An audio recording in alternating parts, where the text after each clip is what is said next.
Buenos días. Espero que hayan disfrutado muchísimo el servicio del domingo pasado, donde celebramos el Día de las Madres y luego pudimos compartir una predicación preciosa. Gracias otra vez a Gilbert y a Diego por esta presentación y por cooperar con nosotros y hablar un poco y compartirles un poco de lo que Dios ha hecho en sus vidas y está haciendo. Y igual, Jauri, siempre gracias. Gracias por ese don maravilloso que Dios te dio y gracias por esta canción de la heredad que es maravillosa. De verdad que prepararon nuestros corazones para la predicación. Bueno, seguimos en el libro de Romanos. Hoy llegamos al versículo 16. De verdad que he estado esperando este momento en este versículo maravilloso de la palabra de Dios que dice, porque no me avergüenzo del Evangelio, porque es poder de Dios para salvación a todo aquel que cree, al judío primeramente y también al griego. Por supuesto que es correcto estar avergonzado de las cosas viles, de las cosas conflictivas, de las cosas malas, pero no nos debemos avergonzar de las causas que son correctas y en esto, debemos ser inquebrantables. ¿Cuáles son las cosas correctas? Por supuesto que son las que la Biblia enseña. Pedro, ¿se acuerdan? Pedro negó al Señor de una manera muy dura. Él tuvo que darse cuenta de esto. Él lo negó 3 veces. Y es que en el corazón de todos los hombres en general hay una tendencia de avergonzarse de lo bueno, de lo verdadero, de lo puro y hermoso. Tenemos una tendencia en ese sentido en el corazón. Y llegamos al punto, como dijo Pedro, yo no soy uno de esos. Yo no soy uno de esos que anda hablando de Jesús. Yo no soy uno de esos que anda curando a la gente, sanando. No, yo no soy uno de esos buenos. Yo no soy un santurrón, yo no soy un puritano. Yo no soy un santo. Vean, les dijo Pedro, hasta digo malas palabras. No nos queremos parecer, o no queremos parecer ser mejores a los demás. Esto es algo que existe en el corazón del hombre y hasta nos comportamos mal, hablamos mal, nos vestimos mal para no parecer gente buena. Y esto, nos ha llevado a algo tan profundo hoy que tememos más ser calificados de santos que ser calificados de profanos. Vean cómo hablo de mal, vean cómo digo malas palabras. Pareciera hoy una virtud. Qué increíble. Bueno, ¿se acuerdan? El Señor Jesucristo volvió a ver a Pedro. Pedro vio en Jesús un amor impresionante a pesar de lo que él había hecho. Y esto produjo un arrepentimiento increíble en Pedro. Desde ahí, él pudo decir junto a Pablo, porque no me avergüenzo del Evangelio, porque es poder de Dios. Desde ahí, él pudo decir eso. Nosotros vivimos temerosos de la opinión, de la sociedad, del mundo, de la tradición, y algunas veces nos hincamos ante ellas. Pedro pasó de la vergüenza y cobardía a un amor por su Señor y una firmeza hasta la muerte en la proclamación del Evangelio. El Espíritu Santo de Dios es el único que al entrar en una persona transforma gente tímida en héroes y cobardes en mártires. No, yo no me avergüenzo del Evangelio de Cristo porque es poder de Dios para salvación. ¿Saben? Pablo pudo haber tenido muchas razones humanas para avergonzarse del Evangelio. Él escribió a los Corintios esto: porque los judíos piden señales y los griegos buscan sabiduría, pero nosotros predicamos a Cristo crucificado. Para los judíos ciertamente tropezadero y para los gentiles locura. Era un mensaje, desde el punto de vista humano, era un mensaje absurdo, que se anunciaba sin echar mano de la retórica y la elocuencia humana para que no se hiciera vana la predicación de Cristo. Era un mensaje demasiado sencillo, sin adornos retóricos, que era de mucho valor en las culturas donde él predicó. Para los judíos era simplemente una ofensa, ya que ellos esperaban en un Mesías conquistador que los libraría del imperio romano. Para los griegos era sencillamente una tontería, porque ellos tenían dioses todopoderosos que cuando venían a la tierra solo disfrutaban de los deleites terrenales. Hoy los hombres igual se creen suficientes delante de Dios, creen que nunca van a morir y pueden por sí mismos salir adelante de todas las situaciones que se presentan en la vida. Y nosotros les predicamos a Cristo, un Dios todopoderoso, crucificado como un cordero en el matadero. Y la gente se pregunta, ¿cómo buscar salvación en un Dios que ni siquiera pudo salvarse a sí mismo? Para ellos es una locura que podamos vivir por medio de uno que murió, que podamos ser bendecidos por uno que fue hecho maldición, que podamos ser justificados por uno que fue hecho pecado. Todo esto no podía ser más o no puede ser más que una insensatez para ellos.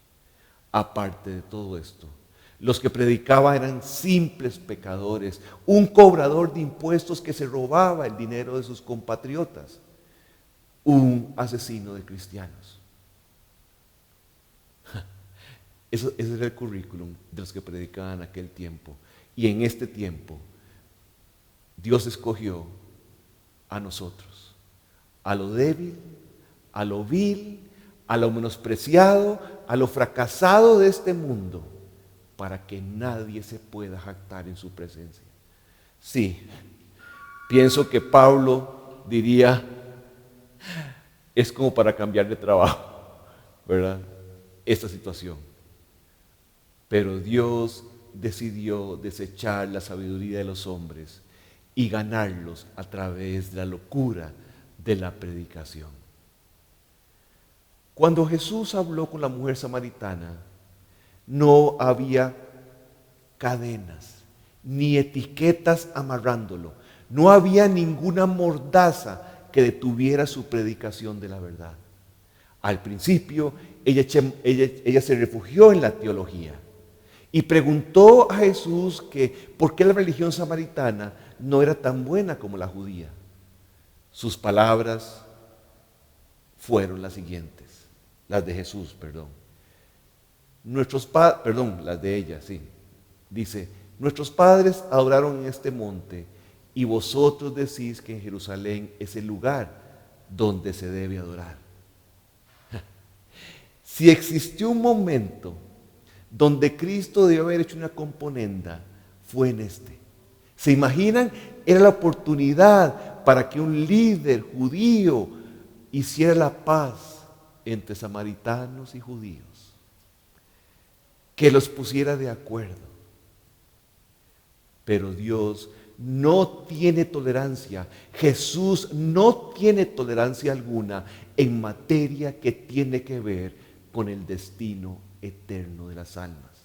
No tiene tolerancia con la mentira, con las falsificaciones o las moderaciones.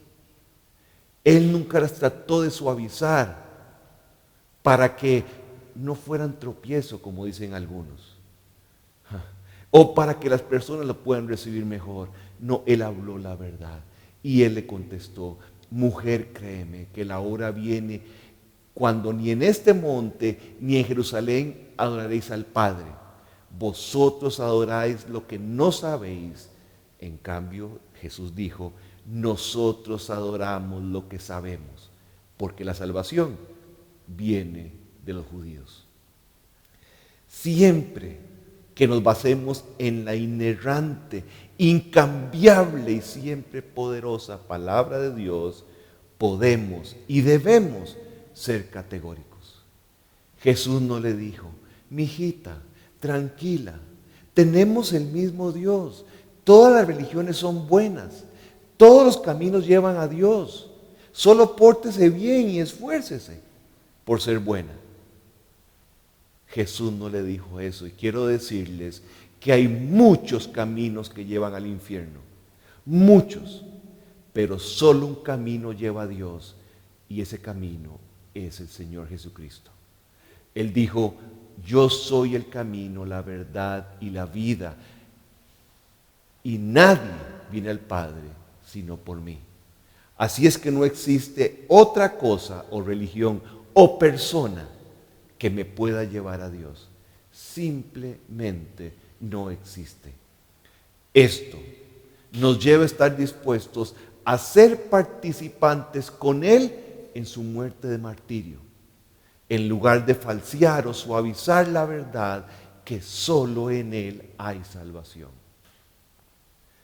En el arrepentimiento, luego de su negación, fue donde Pedro vino y se paró delante de todo Jerusalén y dijo, porque no hay otro nombre dado a los hombres debajo del cielo en quien podamos ser salvos. Hay momentos en la vida donde no podemos pensar o hablar moderadamente. No se puede. Ustedes no pueden ser moderados al intentar rescatar a un hijo que se está ahogando. Tampoco pueden ser moderados a la hora de rescatar a su esposa de las manos de un rufián. No se puede ser moderado en cierto momento. Nuestro deber es estar de pie y proclamar la verdad del Evangelio de Jesucristo, mostrando la verdad con firmeza, pero también con urgencia, la urgencia que esta verdad merece. Pablo, hablando de los Gálatas, y les habló que ellos habían seguido un evangelio diferente, etc. Pero al final, él resume por qué es que la gente quiere suavizar la enseñanza, o por qué es que la gente no quiere ser directa. Y lo dice así en Gálatas 6. Los que tratan de obligarlos a circuncidarse lo hacen para quedar bien con otros. No quieren ser perseguidos por enseñar que solo la cruz de Cristo salva. Me encanta como lo dice la Nueva Traducción Viviente. Eso es lo que pasa. Como queremos quedar bien con todo el mundo, no suavizamos. No la presentamos urgente, ni con la firmeza que se debería.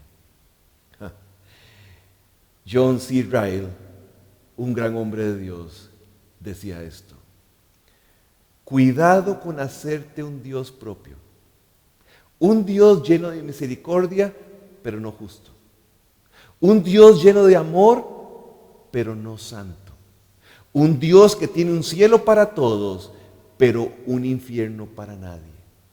Tal Dios es un ídolo tuyo, no es el Dios de la Biblia.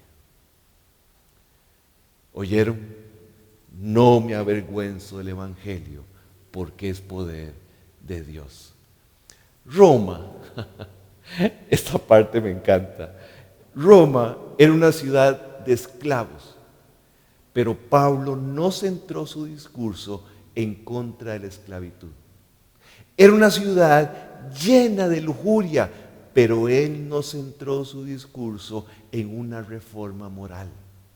Era una ciudad donde existía injusticia económica, pero él no centró su discurso en soluciones económicas. Era una ciudad construida en base a la rapiña, pero él no centró su discurso en el pacifismo.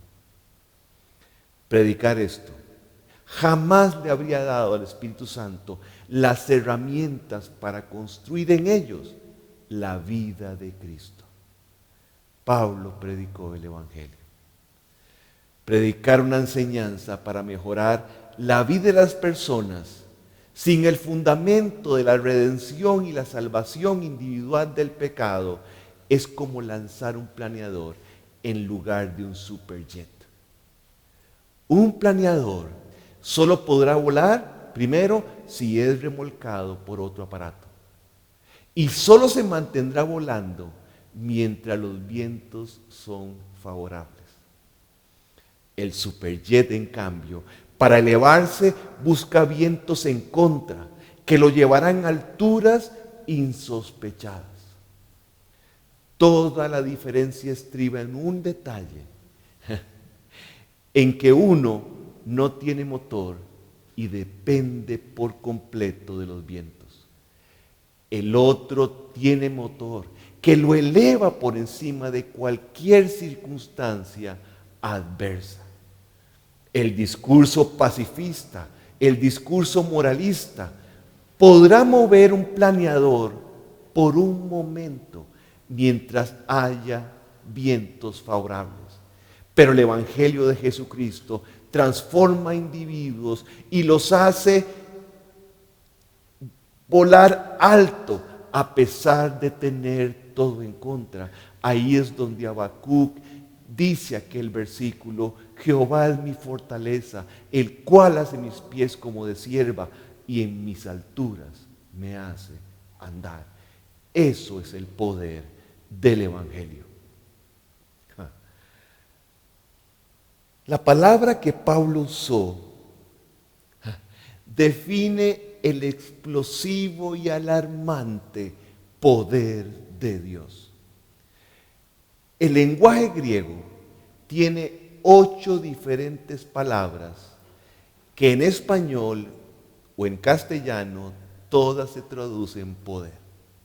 La palabra poder. Por ejemplo, tenemos la palabra griega kratos, de donde sacamos la palabra aristócrata, autócrata, demócrata, viene de la palabra kratos.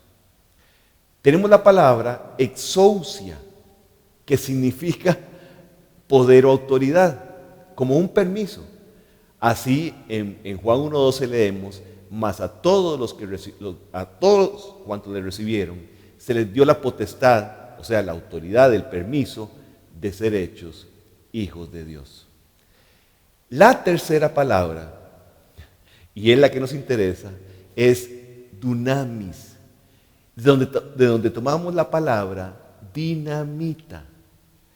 Esta es la que mejor define la potencia, el poder que tiene el Evangelio.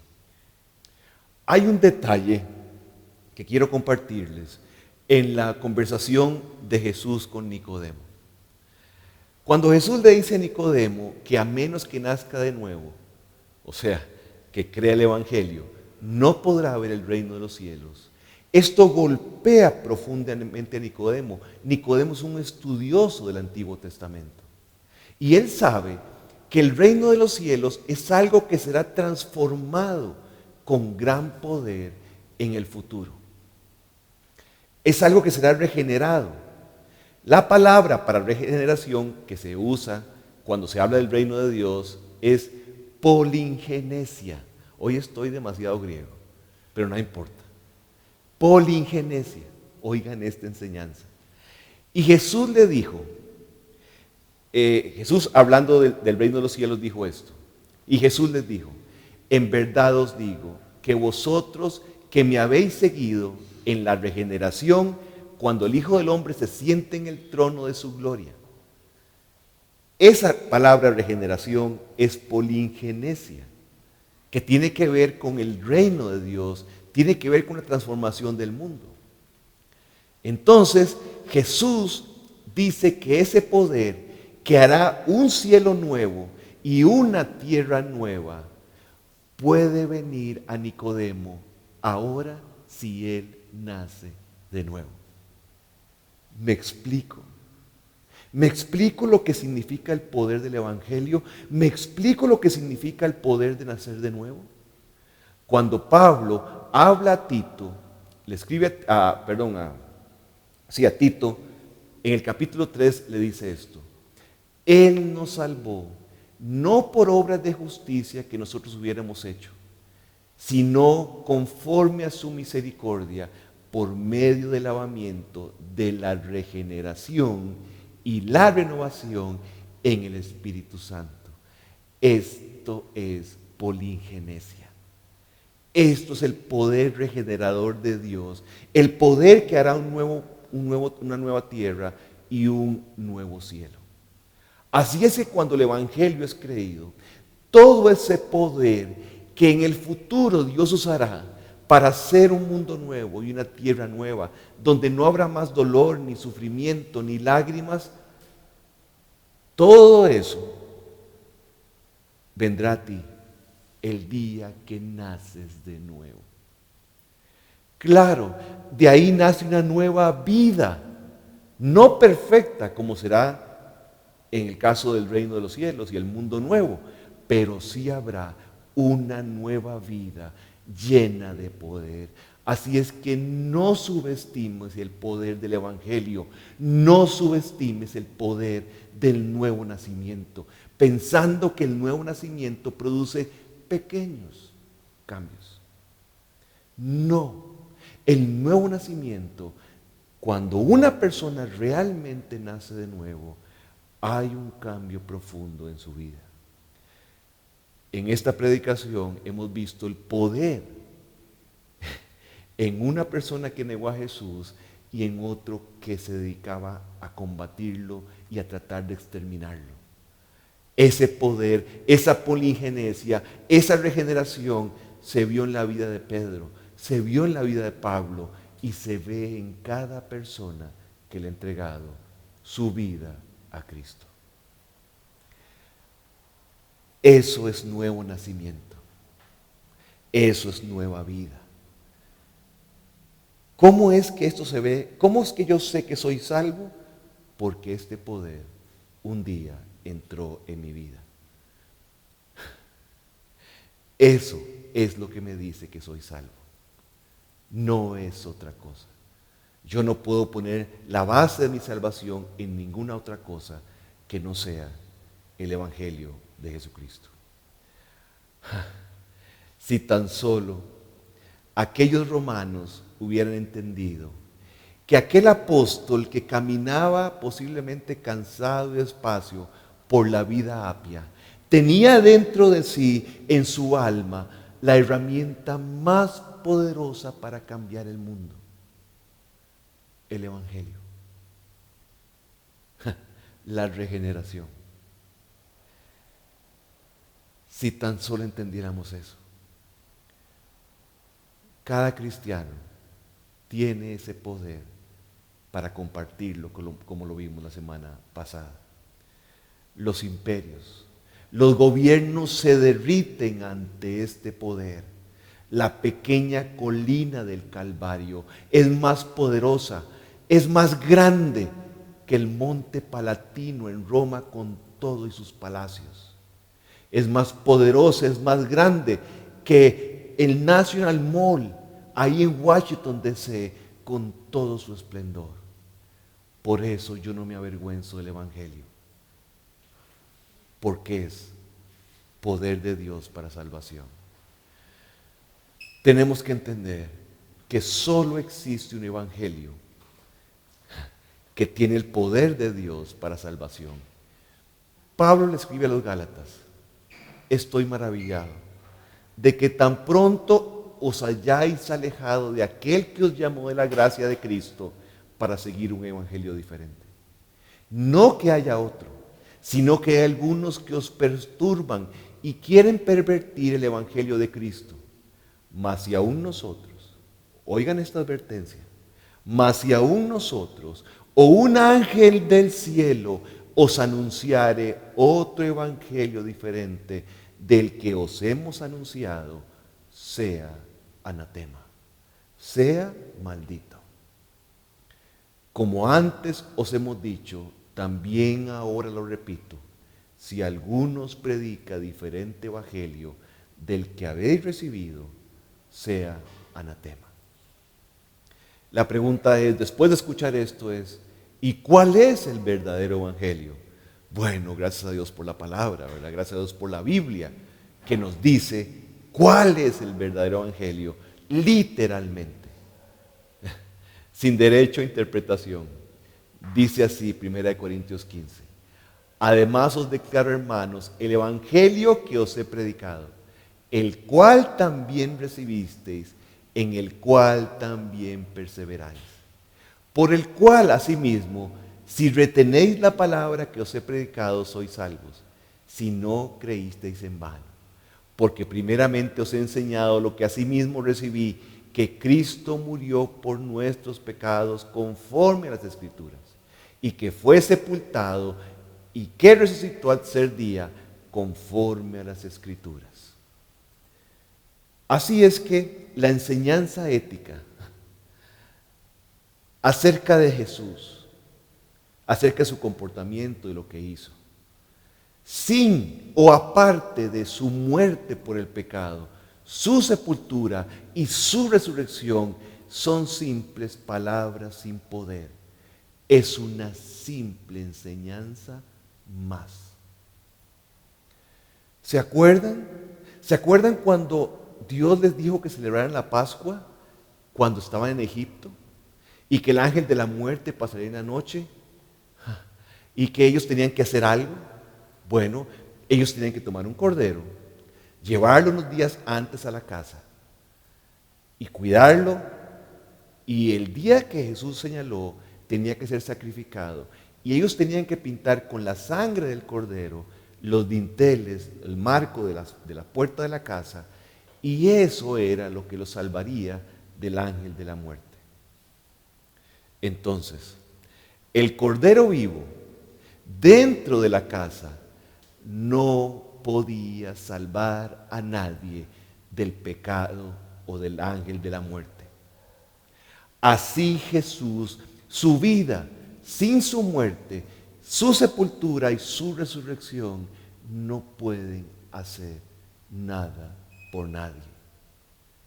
Debido a esos hechos históricos, debido al Evangelio, ahora podemos decirle al pecador que hay esperanza, que hay perdón, que hay salvación, que hay vida nueva por su muerte, por su sepultura y por su resurrección. ¿Oyeron? Esto es lo maravilloso. Pablo sigue diciendo, porque no me avergüenzo del Evangelio, porque es poder de Dios para salvación a todo aquel que cree. Es la confianza en estos tres hechos históricos la que brinda salvación y vida nueva. ¿Qué podemos decir por salvación? ¿Qué significa salvación? Bueno, el resto de la epístola da una respuesta completa a esta pregunta. Y este versículo marca en gran medida el tema que sigue en todo el resto de la carta de Romanos. La palabra salvación viene de la palabra latina que se usa para indicar salud, seguridad, felicidad del alma y el espíritu. En el primer capítulo de esta epístola, de esta carta a Romanos, nos da el terrible diagnóstico de la condición del alma humana, enemistada con Dios, separada de Dios, muerta delante de Dios, sin fuerza y sin esperanza, e incapaz de hacer algo más por ella que vendar sus propias heridas solamente para disimularlas, ni siquiera para curarlas. Ese es el diagnóstico del alma del hombre. No me importa si estás hundido en los vicios, botado en una calle o estás en la cumbre del éxito. Para Dios eres un alma enemistada, separada, muerta, sin fuerza, sin esperanza e incapaz. Nada puedes hacer por tu propia salvación. Pero hay noticias maravillosas. Dios tuvo un plan que tuvo cumplimiento y se dio en la cruz. El trabajo completo de la salvación fue cumplido así por medio del Señor Jesucristo y ahora puede ser ofrecido y aplicado al individuo solamente por gracia y por pura gracia. Este es el poder de Dios para salvación a todo aquel que cree.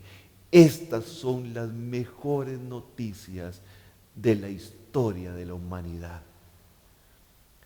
Algunos que intentan darle salvación al hombre, tratando de arreglar su vida, tratando de arreglar las circunstancias en las que vive. Esto es como trabajar en los síntomas sin tratar la causa. Si una persona que tiene tuberculosis viene con tos a ti y tú le das un jarabe simplemente para quitarle la tos, si tú haces eso, le puedes quitar la tos por un momento, le puedes quitar los síntomas. Y esto tiene un terrible efecto, tiene una consecuencia terrible. La persona, como ya no tiene síntomas, él piensa que se curó.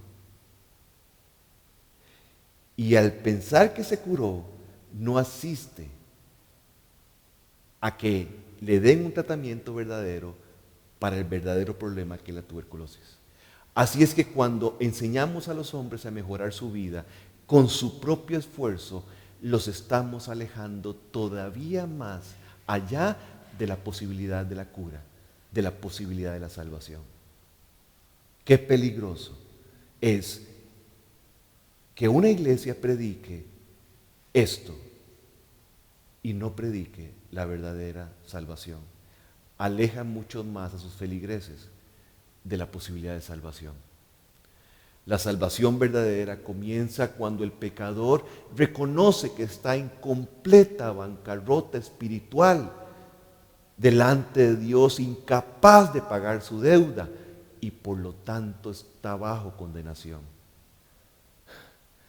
Desafortunadamente, hay muchos que al oír esto le dan la espalda a esta verdad. Y como les va bien en el mundo, ellos piensan que simplemente porque tienen éxito en el mundo, así están teniendo éxito para con Dios. Viven en una mentira y no se dan cuenta que están en el mismo abrazo de la muerte, ignorando su propia necesidad. Un evangelista estaba predicando y hablaba acerca del peso del pecado y alguien le dijo, pero entonces, ¿cuánto es ese peso? ¿Son 50 libras? ¿Son 100 libras? El evangelista le contestó, ¿puede un cadáver sentir una diferencia de peso? ¿Puede un alma muerta por causa del pecado sentir un peso por el pecado?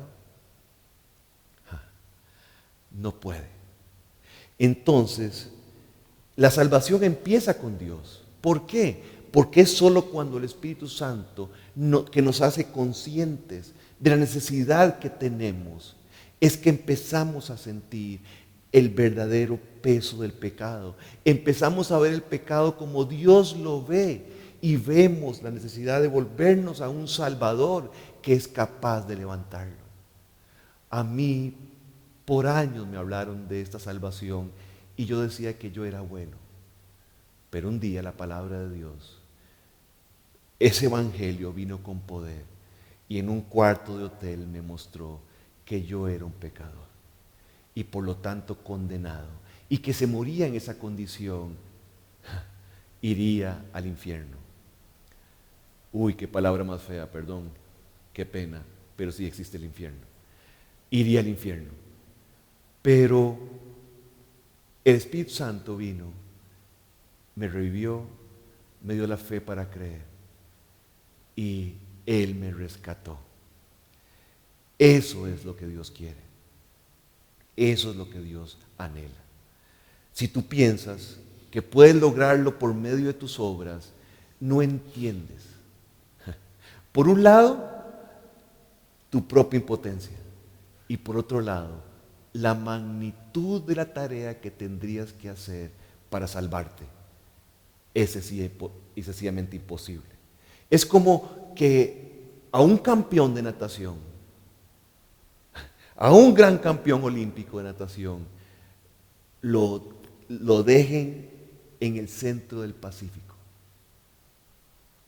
Por más pulmones que tenga, por más capacidad que tenga, jamás podrá llegar a la orilla. Esa tarea es de una magnitud que él no tiene. Así es la condición de cada hombre con Dios. No me importa si eres bueno o si eres un gran pecador, no importa. La condición del hombre es que no puede, no tiene la capacidad de llegar a la orilla, a la costa de la salvación. Tú posiblemente has estado haciendo frente a las cosas por ti mismo, confiando en tus obras, confiando en que tus obras te pueden salvar, creyendo que puedes solo. Y con esto solo estás despreciando y rechazando lo que Cristo hizo por ti en la cruz. Tú tienes que enfrentar esto delante de Dios. Enfrentar que has pensado que puedes salvarte por ti mismo y que has buscado esa salvación a través de hacer cosas buenas, posiblemente. Tú debes menospreciar y rechazar tus propios esfuerzos para salvarte y darte cuenta que Dios ha hecho todo el trabajo a través de un Salvador y que Él solo te pide que pongas tu confianza en Él. Por eso Dios ordena a todos los hombres en todo lugar que se arrepientan. Arrepentimiento no es algo emocional. Arrepentimiento es dar media vuelta y cambiar de rumbo. Yo sé que no puedes, pero si le entregas tu vida a Cristo, si ves tu condición y vas a Él, Él lo puede hacer en tu vida. Este poder para salvación, esta salvación se ve en la vida de un hombre en 3 tiempos. Esto es muy importante. En el pasado, el creyente fue salvado del castigo por el pecado. Eso pasó en la cruz. En el presente, el creyente está siendo salvado del pecado. Y en el futuro, estará siendo salvado de la presencia del pecado. O sea, tendrá una nueva vida completa. Dice la Biblia que esto mortal es necesario que se vista de inmortalidad para pasar la vida eterna. Si alguna de estas 3 cosas o estos 3 tiempos no estuviera presente, no existiría salvación real. Una pregunta: ¿para qué se puede usar la remisión del castigo si alguno permanece esclavo del pecado? ¿Qué sentido tiene? La cruz, si yo sigo pecando, sigo viviendo igual. ¿Para qué se puede usar el pasado y el presente si no hay una salvación eterna en el futuro? ¿Una consumación total de la salvación en el futuro? Bueno, veamos en detalle cada una de estas rápidamente. La Biblia dice esto en Romanos 6:23, porque la paga del pecado es muerte, mas el regalo de Dios es vida eterna en Cristo Jesús, Señor nuestro. Esta es la proclamación de que el hombre, todos los hombres, están muertos y en tinieblas, y que permanecerán ahí por la eternidad si el hombre no es salvado de esto. Aquí hay un detalle, voy a hacer un comercial, porque a veces hasta el vocabulario tenemos que cambiar en muchos detalles. Cuando hablamos con una persona de Cristo, generalmente le decimos: si no aceptas esta salvación, te perderás por la eternidad. Es un concepto equivocado. Lo correcto es decirle: si no aceptas esta salvación, permanecerás perdido y por toda la eternidad. Porque el que no tiene a Cristo, aunque esté aquí en la tierra, está perdido. Si no lo acepta, seguirá perdido. Me dirás, ¿por qué eso? Eso es sumamente importante, porque esta es la verdad. Si no aceptas a Cristo, permanecerás perdido. Estás perdido y seguirás perdido. Así es que cristianismo, una frase, una definición rápida. Cristianismo es igual a: yo merezco el infierno, Jesucristo tomó mi infierno y me regala el cielo que solo Él merece. En la cruz hubo un intercambio y esto es en lo que Dios quiere que confiemos. El Evangelio de Jesucristo también me salva del poder del pecado. Este es el segundo tiempo. Ahora puedo vencer el pecado. Dice la Biblia, y llamará su nombre Jesús, porque Él salvará a su pueblo de sus pecados. Debemos entender una cosa. Hay una diferencia entre pecado y los pecados. El pecado puede ser comparado con un veneno en el torrente sanguíneo. Los pecados son los síntomas de la intoxicación. Dios trató con el veneno en la cruz. Y por eso hoy podemos tener victoria sobre los síntomas. Podemos tener victoria sobre los pecados. En el pasado, Dios trató con esto. Dice, porque el pecado no se enseñoreará de vosotros, pues no estáis bajo la ley, sino bajo la gracia. Aquella regeneración, aquella polingenesia vino a mi vida y ahora no solamente me salva del castigo por el pecado, sino del poder del pecado en mi vida. Jesús dijo que si Jesucristo nos hacía libres, seríamos verdaderamente libres. Así es que cualquier intento de una reforma moral, sin creer en la salvación a través de la sangre de Jesucristo, es como poner un ungüento en la hinchazón en lugar de tratar con el veneno que corre por el torrente sanguíneo.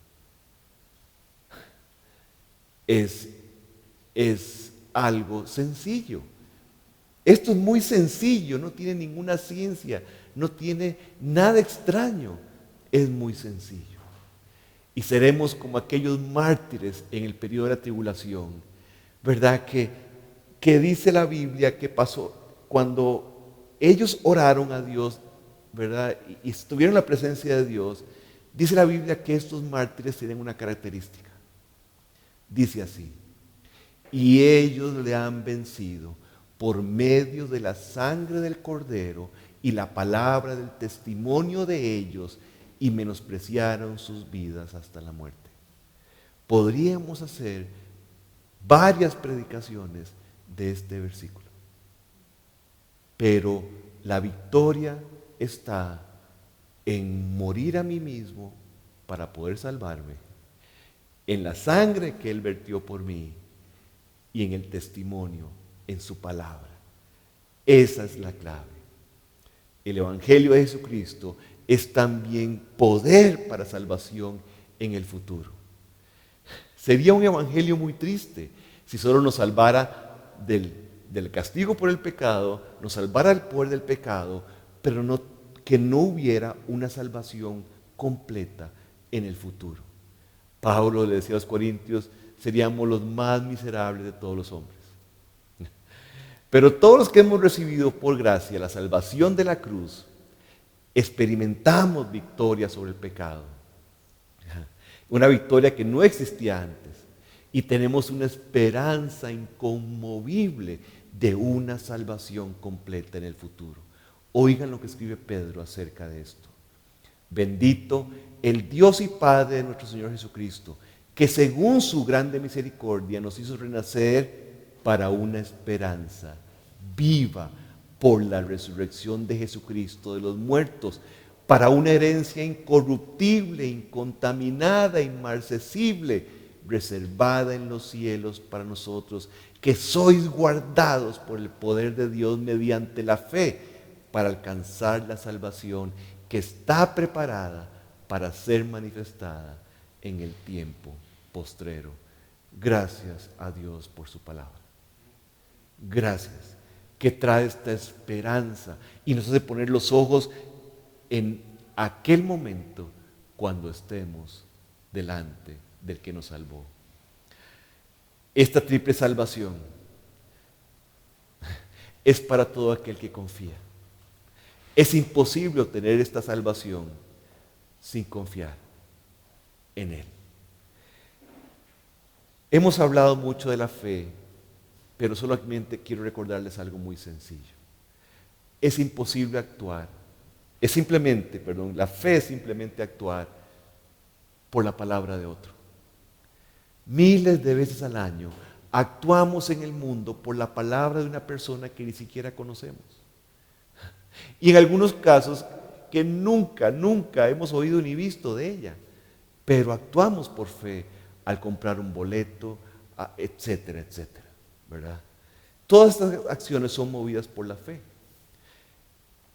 En la realidad, de las cosas espirituales, la fe es simplemente actuar basado en la palabra de Dios.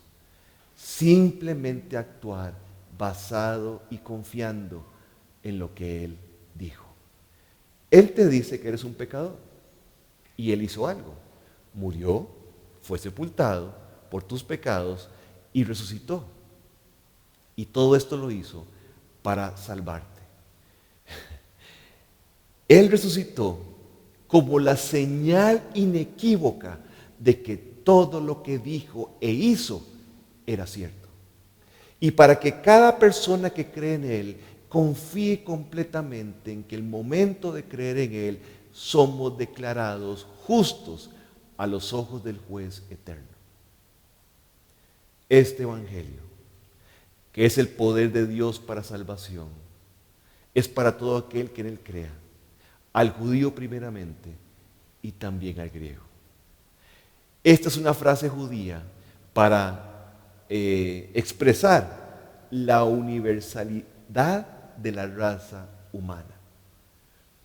El Evangelio no es primero para los judíos en el sentido de importancia, no, fue en el sentido del tiempo, porque primero se le predicó a los judíos y después a los gentiles. Y todo esto es para todo aquel que en Él cree. Pedro un día fue acusado por sanar a un hombre. Acusado. Fueron encarcelados y fueron presentados delante del Sanedrín judío. Y ante el cuestionamiento, Pedro contesta. Y quiero decirles que voy a usar estos pasajes de la Biblia latinoamericana, de la Biblia católica, y lo expresan muy bien. Oigan lo que dice. Pedro contesta ante el Sanedrín: sépanlo todos ustedes y todo el pueblo de Israel. Este hombre que está aquí, sano delante de ustedes, ha sido sanado por el nombre de Jesucristo el Nazareno, al que ustedes crucificaron, pero Dios ha resucitado de entre los muertos. Hechos 4:10. Y luego les dice esto: Él es la piedra que ustedes los constructores despreciaron y que se ha convertido en piedra angular.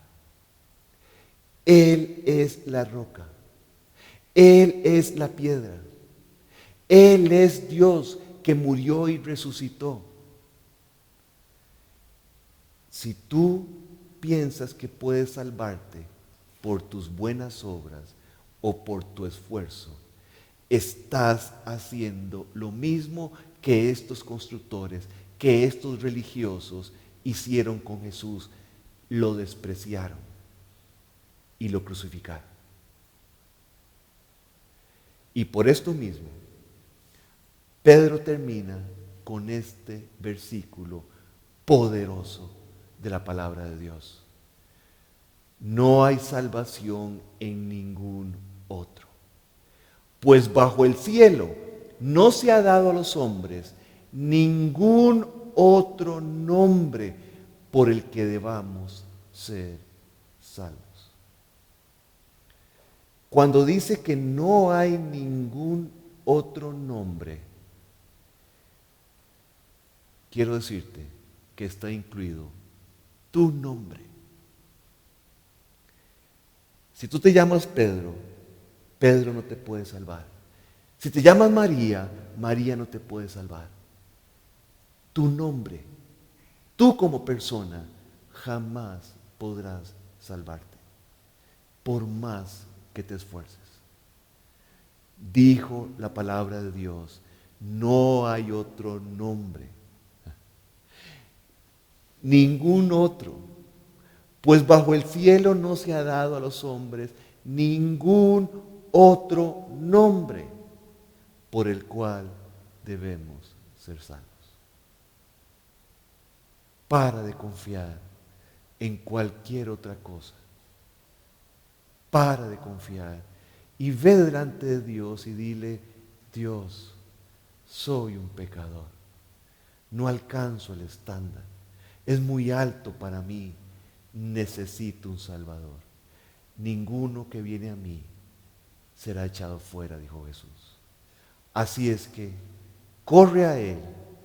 Así es que arrepentidos y convertidos para que sean borrados vuestros pecados, para que vengan de la presencia del Señor tiempos de refrigerio.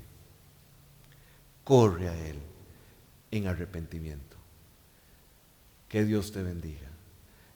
Hoy esperamos con todo el corazón que muchas personas, aunque sea uno, haya corrido a Dios en arrepentimiento. Y si tienes dudas, si quieres saber más, ahí están todas nuestras plataformas, como se diga, yo no sé, redes sociales, donde nos puedes contactar. No te quedes con dudas. Nos encantaría contestarte y ayudarte en todas las que tengas. Dios te bendiga. Y esperamos escuchar noticias. Y sobre todo esperamos ver vidas nuevas en muchas personas. Nos vemos el próximo domingo. Muchísimas gracias por darnos este ratito.